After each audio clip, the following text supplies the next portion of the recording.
Philadelphia.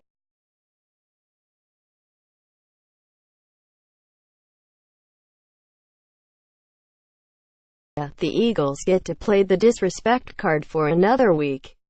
According to Westgate Las Vegas Superbook, they will be 3-5 home underdogs to the Minnesota Vikings in Sunday's NFC Championship game at Lincoln Financial Field. 3-point underdogs to the Atlanta Falcons in the divisional round. The Eagles were the first No. 1 seed in NFL history to not be favored in its first game of the postseason.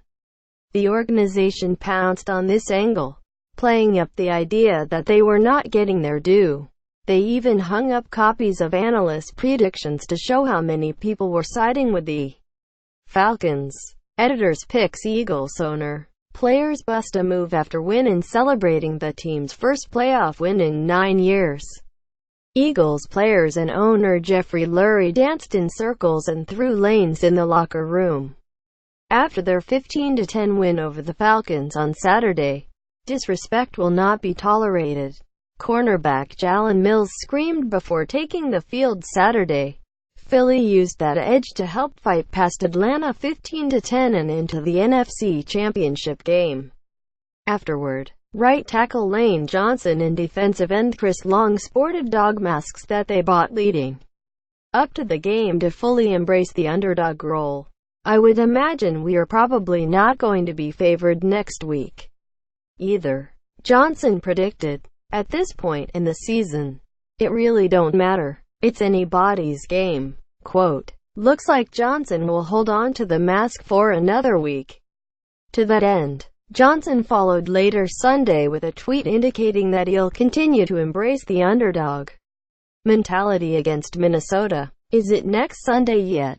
#Dogs Lane Johnson.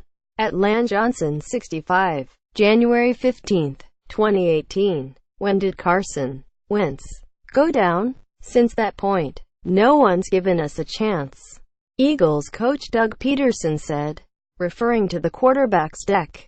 10 ACL tear. I understand Carson's a great player, but every week our guys are hearing the same thing.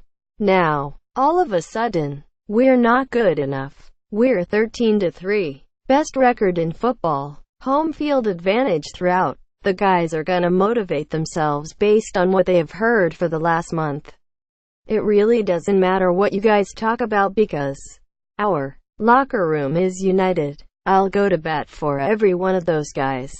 I'll go to war for every one of those guys in that dressing room. Quote,